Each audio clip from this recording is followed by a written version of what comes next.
Ну, привет, меня зовут Саша Акимов, и сегодня я расскажу вам про свой небольшой опыт использования зеркальной крупнотой камеры с APS-C-матрицей, собственно, Pentax KS2.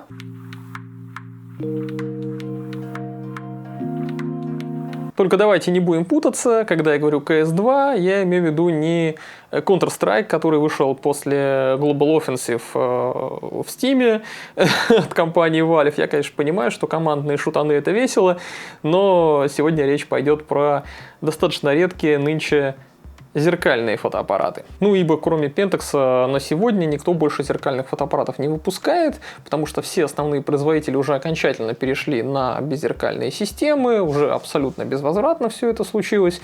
И Pentax — это, в общем-то, последний из могикан. Получается, что вымирающий вид, ну как вымирающий, в принципе, они себя нормально чувствуют, какой-то небольшой микроскопический процент рынка фотокамер имеют, выпускают фотоаппараты для ценителей, для тех, кто хочет себе именно Pentax, именно зеркалку.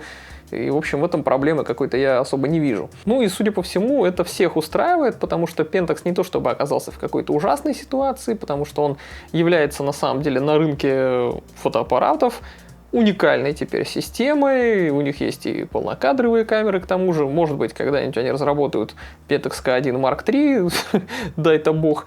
Вот. Ну, в общем, фактически, если тебе нужна актуальная, современная, с нормальными технологиями зеркальная камера, то, пожалуй, Pentax — это единственный выбор. Получается, ну, как вот, например, если тебе нужна дальномерка, хорошая, качественная, крутая, интересная, с приятным цветом, там, не знаю, удобным управлением простым, то это, опять же, Leica M. Ну, мы не говорим про то, что существует, конечно, еще и Pixie. Сейчас вот у них там полнокадровая вышла модель, которая довольно интересна, с необычными всякими техническими решениями, особенно с черно-белым режимом, который, похоже, что практически настоящий черно-белый, где выключаются байер. Но, в общем, это мы не будем углубляться. Суть в том, что если ты хочешь себе дальномерку полнокадровую, крутую сегодня, то ты идешь и покупаешь себе Leica M. А если тебе нужна зеркалка, то ты идешь покупаешь Pentax. В общем, это две компании, которые идут вот таким интересным путем. Конечно, у Leica есть и другие какие-то камеры, но в основном это просто калька с Panasonic. Ну ладно, хватит философствовать, давайте уже ближе к делу. Поговорим сегодня про нашего сегодняшнего героя, KS2. Этот фотоаппарат выходил в 2015 году по соседству с Pentax K70, на который уже есть у меня обзор на канале. K70 вышел чуть попозже, в 2016 году. И камеры эти похожи и внешне, по дизайну они похожи, по расположению органов управления, по своей сути вообще они довольно-таки похожи на самом деле, но KS2 считается как бы ниже уровнем K70, все-таки это более высокого класса камера. И K70, да, она более прокачанная, у нее уже там хорошая матрица на 24 мегапикселя, которая и сегодня, даже вот если ты на нее пойдешь снимать, показывает отличные результаты, абсолютно, ну там, ничем не уступающие актуальным любым беззеркалкам с APS-C-матрицами. Здесь же в KS2 стоит матрица тоже очень удачная, чуть послабее, но тоже очень хорошая на 20 мегапикселов. Такую же матрицу мы видели, в общем-то, в Sony A3000, на которую также у меня есть обзор на канале.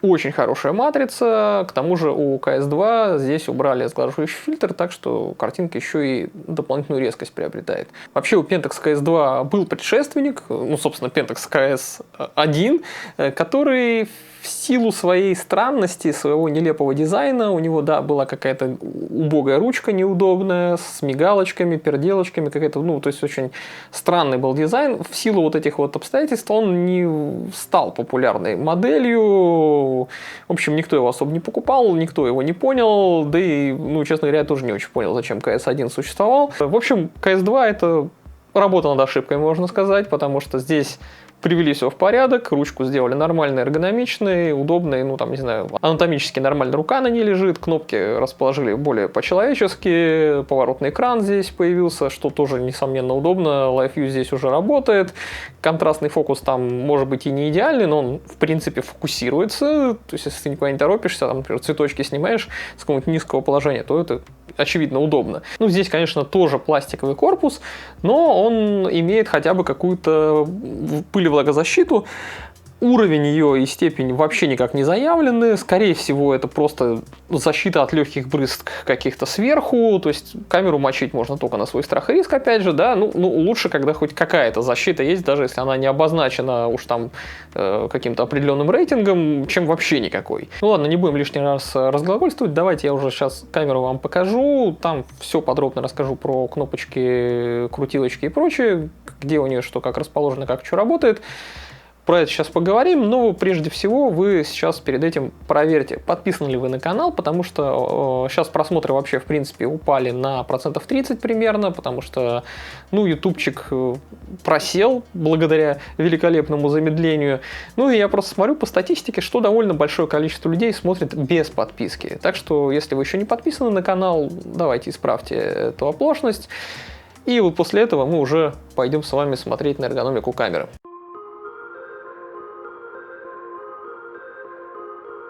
Камера как бы считается для зеркалки достаточно некрупной, но я бы не сказал, что она маленькая. То есть если там даже взять какой-нибудь полнокадр, какой-нибудь более-менее неплохой, она с ним практически сравнима по размерам. Но да, в общем, гигантская достаточно вещь. Все-таки зеркалочка. Ну, они гораздо более громоздкие, чем без зеркалки. Это, в общем, понятно за счет конструкции, потому что здесь у нас находится пентапризма полноценная. У Pentax всегда так сделано, даже несмотря на то, что камера считается как бы начального уровня. У нее зато при этом, как видите, огромный хват, вполне анатомичной формы, не такой дебильный, как у КС-1 был, странный какой-то, непонятный. Здесь прям все абсолютно понятно. Абсолютно логично расположены все органы управления, в руке лежит просто идеально. Но корпус здесь, конечно, при этом пластиковый, внутри, конечно, металлический каркас, корпус пластиковый, даже какая-то влагозащита, пыль и влагозащита заявлена, но я бы ее проверять у начального уровня камер особо не стал, даже у Pentax, пожалуй. В комплекте, кстати, к нему по умолчанию, вот здесь, как у меня идет, складной объектив 18-50 мм, и он тоже WR, то есть Weather Resist, то есть имеет некую степень защиты, здесь такую кнопочку нажимаешь сбоку, и у тебя он раскладывается, становится обычного размера, а в переносном виде такой достаточно маленький. Но я не люблю, честно говоря, такие конструкции. Но объектив не абсолютно ужасен. Соу-соу, то есть примерно как 18-55 мм, на который у меня уже есть обзор. Плюс-минус то же самое. Ну, на F8 так они вообще, что тот, что этот, все вполне заебись показывают. Спереди здесь особо никаких великих органов управления не присутствует, то есть, ну, только подсветка автофокуса, буковки SR, то есть Shake Reduction. Здесь есть, естественно, стабилизатор матричный, ну, конечно, не супер великолепный, но лучше, чем вообще никакого, опять же. Потому что на более дешевых каких-то камерах у других производителей и этого нет.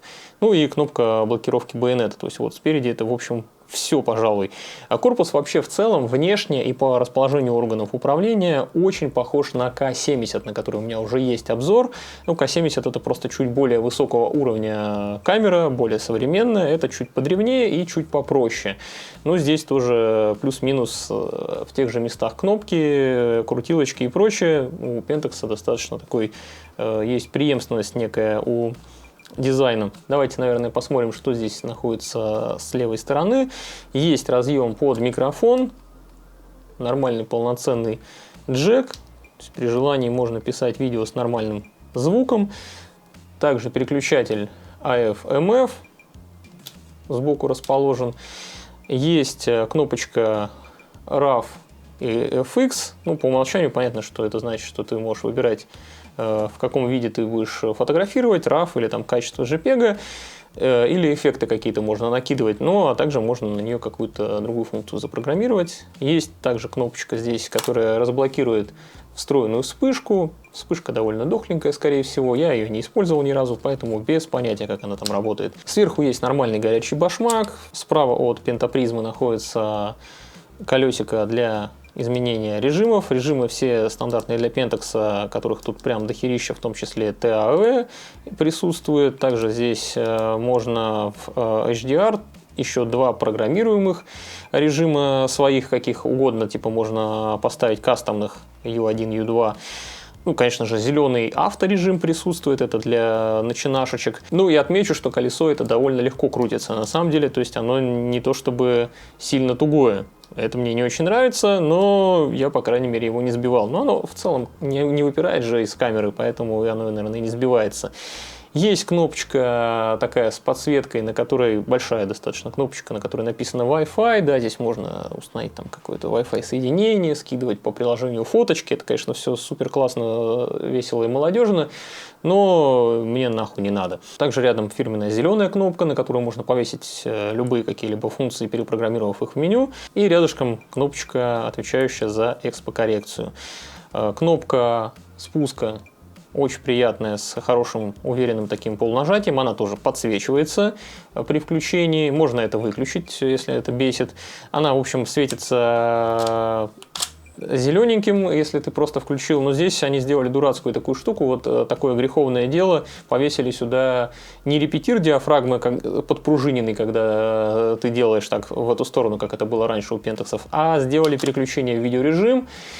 Иногда бывает, что при включении ты проскакиваешь. Ну, вообще расположение самого рычажка отличное, но вот эта вот лишняя видеохуйня здесь не нужна. Лучше все-таки видеорежим или отдельным рычажком, или отдельной кнопкой делать, а не вот так. Ну и здесь присутствуют два колеса управления. Обычно у всяких камер для начинающих, у простых камер в таком низком сегменте, у всех остальных производителей там плюс-минус одно колесико как бы где-то на корпусе болтается, сзади или спереди, не важно. А тут и спереди есть приятно щелкающее колечко, и здесь для изменения параметров тоже приятно щелкающее. Ну а сзади здесь кнопки тоже абсолютно стандартные все для Pentax. Переключение в Live View. Мне не нравится, что оно слева, потому что я его довольно активно использовал. И было бы лучше, если бы его расположили где-нибудь под большим пальцем. Например, вот где AFL, AAL кнопка. Ею я, честно говоря, пользовался, наверное, 0 раз, а вот в Live View я переходил довольно часто. Ну или вместо просмотра, вот как раз просмотр бы наоборот сюда закинули, и мне было бы удобнее. Но не суть. Также здесь есть, как обычно, кнопка Info, которая, собственно, показывает, изменяет информацию, отображающуюся на экране. Меню здесь абсолютно стандартное. Вот кнопочка меню вызывает. Там, в общем, страшненькие вот эти шрифты серенькие, кривенькие. Можно, опять же, дизайн его немножко поменять, но шрифты от этого не изменятся. Они все еще такие будут немножко несуразные. У новых стало все гораздо лучше камер с менюшками. Они, в общем, позаимствовали меню частично, наверное, от Ricoh GR, такого же дизайна с пиктограммами, что гораздо удобнее. Представлено здесь тоже достаточно простейшее. Вверх это ISO, вниз это баланс белого, влево настройки вспышки, вправо это протяжка. Все, в общем, кнопок здесь больше никаких нет. Единственное важное, что здесь отметить, это отличный оптический видоискатель со стопроцентным покрытием кадра, чего также у низкого уровня камер у других производителей не наблюдается, и много других всяких фишек, которые Pentax сует на радость своим фанатам. И здесь есть поворотный экран. Почему я, собственно, Live View пользовался? Потому что здесь действительно можно удобно снимать с необычных ракурсов. Экран полностью поворотный, это очень круто. В общем, такой же экран, как и у K70 приблизительно, по моим ощущениям. Скорее всего, даже, возможно, и такой же. Справа находится еще парочка отделений. Здесь есть под резиновой заглушкой, причем очень плотной, очень мощной резиновой заглушкой, находятся два порта, micro HDMI и micro USB. Они, конечно, древние, заряжаться по micro-USB камера не может, нужно только через специальную кроваточку заряжать батарейку. Здесь значок NFC есть, я не знаю, я тоже им не пользовался, но оно тут есть зачем-то. И также в этом вот отсеке может находиться одна карта формата SD. Отсек, кстати говоря, очень хорошо прорезинен, очень хорошо защищен, гораздо лучше, чем у многих других камер. То есть, в принципе, камера, может быть, сама по себе каких-то там уплотнений великих не имеет, но защищена она действительно неплохо от попадания какой-то лишней хуеты, особенно если учесть тот факт, что она действительно считается как бы невысоким уровнем, даже не средним. Резьба для крепления штативной площадки отлично расположена, ровно посередине, по оси оптической у объектива, никуда не смещена. и выглядит достаточно крепко и надежно, что просто прекрасно. Здесь такая немножко ребристая поверхность, мне нравится такой дизайн. Здесь вот под крышечкой, которая вот так откидывается в сторону, опять же, да, не блокируясь никакой площадкой, даже какой-то невероятно огромной. И тут имеется у нас доступ к батареечке, которая, кстати говоря, довольно маленькая. Это вот DLi-109, такая же батарейка, не очень мощная, как у Pentax K70. Но она и не полное говно, то есть ее кадров там, на 500, в принципе, какой-то неторопливой расслабленной съемки вполне себе хватает.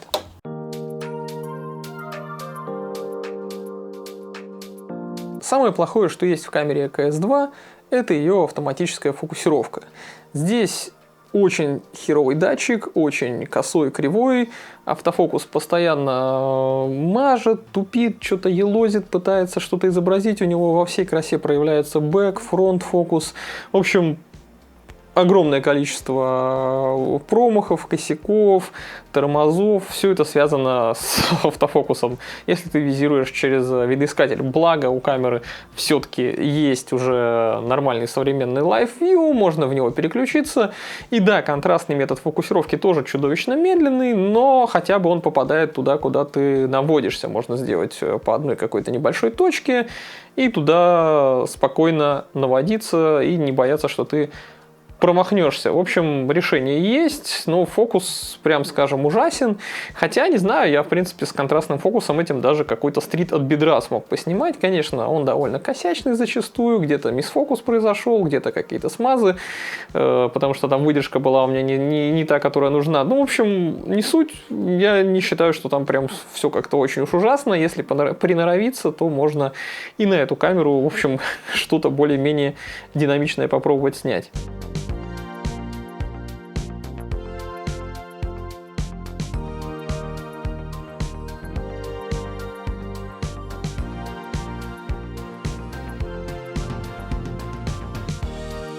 Тем более, что при наличии Live View тебе никто, опять же, не отменял ручную фокусировку. В общем-то, в ней достаточно просто фокусироваться на любых там лимах, например, да, где это удобно все реализовано. Да на любом пентасовом стекле нормально можно вполне спокойно фокусироваться ручками тоже.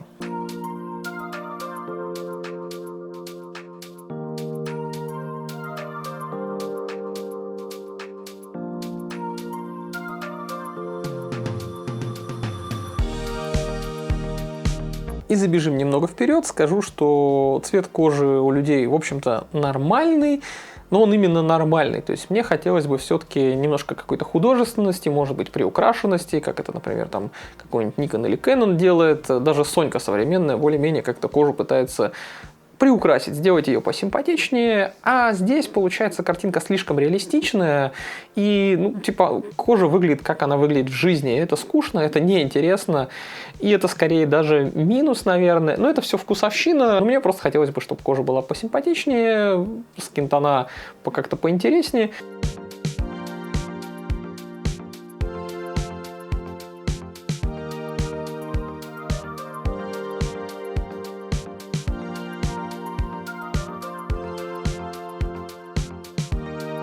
Как я уже сказал, с матрицы убран сглаживающий фильтр, поэтому 20 мегапикселов без сглаживающего фильтра даже сегодня для любых фотографических задач это, в общем-то, довольно-таки нормально, это немало, это не то чтобы прям запредельно, тут особо не покропаешь, в каких-то ситуациях где-то там вдруг, да, неверное кадрирование какое-то сделал, но все равно какое-то небольшое пространство для того, чтобы в этой области лавировать, у тебя есть. В общем, 20 мегапикселов без сглаживающего фильтра это нормально.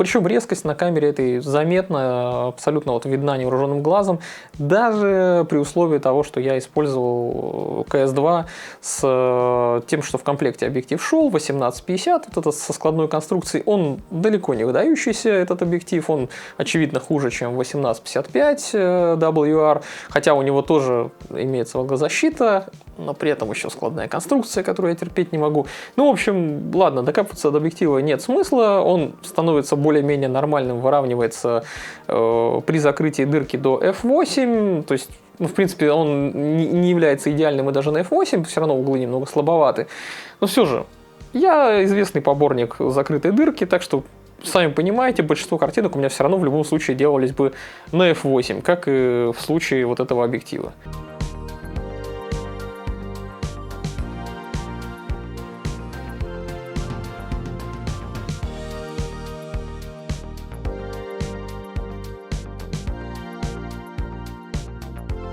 И, кстати говоря, я практически все время снимал на ISO Auto и абсолютно об этом не беспокоился, потому что картинки до ISO 1600 абсолютно отлично выглядят, то есть нет каких-то там прям чудовищных шумов, ничего у тебя там не распадается, не разваливается, динамический диапазон проседает не то чтобы сильно значительно при повышении, да, чувствительности, и даже на 3200 можно получить вполне неплохую картинку, при условии, что ты правильно ее проэкспонировал, тебе не придется потом что-то тянуть. Ну, не забываем, что здесь есть трехосевой матричный стабилизатор. Он, конечно, не супер, он не крутой, как там у каких-нибудь Олимпусов или там современных Панасоников. На микре лучший став все-таки, да, на свете. Но, несмотря на то, что он не самый крутой, стопа 3, наверное, где-то вот так он способен скомпенсировать, а это дает, опять же, возможность тебе лишний раз в сложных каких-то условиях, где не требуется, да, на короткой выдержке снимать, немножко выдержку удлинить и за счет этого не поднимать ISO.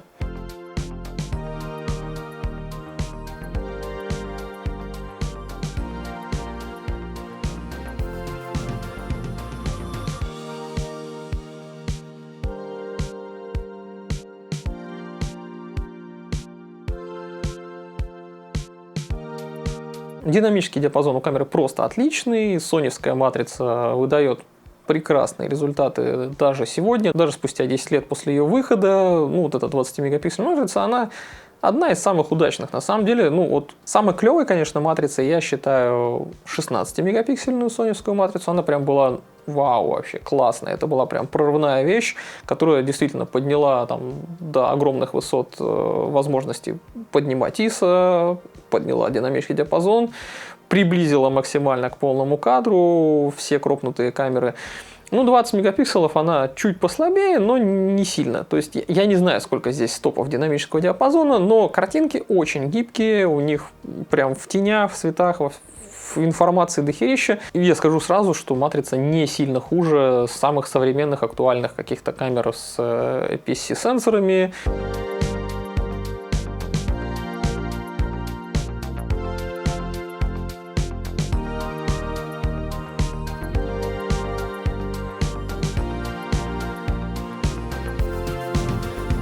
Ну и вернемся к теме цвета. Это камера из периода, когда Pentax решил изменить свой Color Science как-то немножко в сторону реализма. То есть здесь нет такого няшного какого-то приукрашенного пленочного вайба, как это было на камерах с матрицами с CCD, старых каких-то Pentax'ах. Здесь картинка получается очень сбалансированная, очень аккуратная, она как будто по каким-то лекалам там просто строжайшим отмеренная. У тебя ни в коем случае никогда автоматический баланс белого никуда не уведет слишком сильно в холод или слишком сильно в тепло. Ну, может немножко там он закосячить, но совсем вообще мизерные какие-то могут быть косяки, которые исправляются за 1 наносекунду. И уж точно он никогда не дриснет у тебя лишний раз зеленью какой-то или маджентой. То есть примерно как ты видел глазами, так камера и пытается сделать. Не то чтобы это плохо, не то чтобы это хорошо, это просто вот такая данность. Вот так получается. Я люблю все же, когда картинка немножечко приукрашенная, когда есть какой-то у нее вайб, атмосфера. Ну, не так, знаете, чтобы запредельно, не такое пересранное говно, как это у Fuji с их пресетами, например, а такое чуть-чуть, какой-то немножко характер у изображения есть. Здесь же все-таки картинки получаются очень нейтральными, с другой стороны, с ними зато проще работать на постобработке, то есть у тебя картинка получилась вот как плюс-минус она была в жизни, а дальше ты уже можешь там на свое творческое усмотрение как-то что-то поменять, например.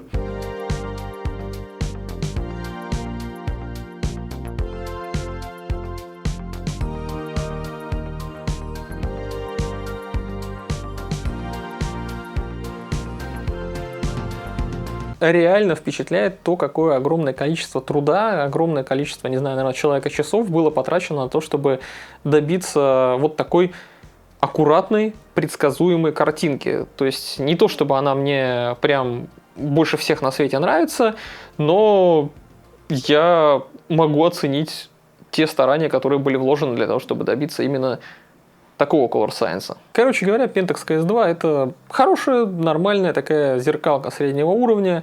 Даже сегодня, если ты ее возьмешь, то ты сможешь на нее снимать какие-то вещи, ну не знаю, там, которые не требуют, например, спешки, потому что фокус у нее все-таки говенный. Ну, у нее, как обычно, как да, мы финализируем сейчас мнение о камере, у нее есть плюсы и минусы. И вот минусом достаточно серьезным является то, что у нее очень хуевый автофокус. Но большим плюсом, например, является то, что у нее действительно приятный нейтральный цвет, с которым очень удобно работать на посте. У камеры в комплекте, если вы берете ее китом, как вот я в данном случае, идет очень не выдающийся невзрачный объектив, вот этот складной 18-50 мм, но ничто, опять же, не мешает заменить этот дурацкий объектив на какие-нибудь прекрасные лимы. Ну и динамический диапазон здесь отличный, и с съемкой в сложных каких-то условиях здесь тоже все хорошо, то есть тут на высоких ISO картинка не разваливается, матрица прям реально достойнейшая, прекрасная, замечательная. То есть ты можешь снимать пейзажи с большими какими-то перепадами яркости на эту камеру и иметь просто нормальный реалистичный цвет.